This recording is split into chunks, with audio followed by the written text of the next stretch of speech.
ZNS Total Sports is brought to you by 4th Terrace Diagnostic Center.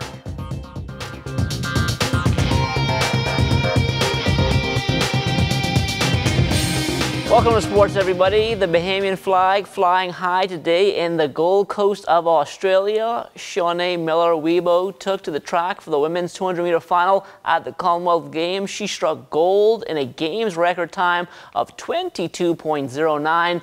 That broke the old mark of 22.20, which was previously held by fellow Bahamian Debbie Ferguson-McKenzie, and that was set back in 2002 in Manchester, England. Shawnee not the only Bahamian to medal today either, running out of lane 8 in the men's 400 hurdles final. Jeffrey Gibson gave a valiant effort, coming back from as far as 5th with 50 meters to go. He would take silver in a season best time of 49.10. The Bahamas now has a total of 3 medals, a gold and 2 silver. And with just a couple of days left, they will look to increase that total with athletes still left to compete in track and field, wrestling, and cycling. A great night on the minor league baseball diamond for Todd Isaacs Jr. He finished up 3 for 4 with a home run and 2 runs batted in as the Lake County Captains fell to Dayton 9-3. Lake County and Dayton, they end their 4-game set tonight, with Lake County trying to salvage at least 1 win in the series. Back here at home, the New Providence Basketball Association's Best of 7 championships back on the floor last night at the AF Battle League Gym. Up first in Division 2, the Alive Buckets were looking to avoid falling in an 0-3 hole against the defending champion Breeze's High Flyers. This was a competitive ball game early on, but down the stretch, it was all Breezes. High Flyers win 93-83. They'll now go after the sweep tomorrow. Before the game, I told my guys, their backs are against the wall. If we come out, we really have a stranglehold on the series. Take the punch they're going to throw at us, and we know that they're going to run out of gas. And once we execute and play team basketball, you know one in Division 2 could beat us. Second half, we just wasn't there offensively. We just keep shooting. We stop attacking. We had to make some foul drop and we just stop attacking. They just lose composure, just start arguing. I mean, I don't know what to say. On to Division 1 now, and the Rockets in a similar predicament, down a pair of games against the undefeated Commonwealth Bank Giants. This time around, though, the Rockets would make a statement, handing the Giants their first loss of the season, 90-84. The Rockets pull within 2-1 heading into Game 4 tomorrow. We threw away 2 games that we should have won.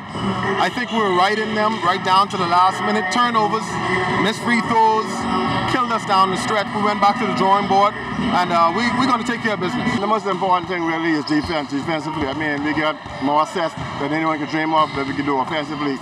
But like I tell the same all season long, you know, if we can step it up defensively, I mean, you know, anything is the limit for us. From the NBA last night, Buddy Hield and the Sacramento Kings closing out the season with a 96-83 win at home against the Houston Rockets, who were just trying to avoid injuries as they head into the playoffs. Buddy finished with 14 points, 5 rebounds, and 5 assists. On the season, he averaged 13.5 points per game. The Kings finished with a record of 27 and 55. The government secondary school sudden death soccer playoffs coming to an end yesterday. Let's start with the senior girls. The top seed, the CV Bethel Stingrays, on the pitch first against the 4th-seeded Doris Johnson Mystic Marlins. Rays get a goal in the first half, and that would be all the scoring in the match. CV Bethel moves on with a 1-0 victory. Probably temperature played a little role on the girls today because they did seem extremely flat. But like you say, once we unprotect that first goal, everything was all right. One of our midfielders, Shania Bow, she made an attempt at the goalie, which it was a good attempt to kick at goal.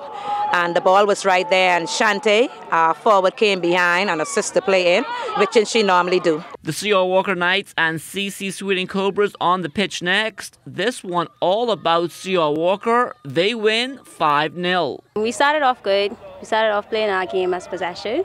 After a while, a couple of minutes before the first half ended, we fall off, but then the second half we got back up. What's the game plan now as you go against CV inside the championship?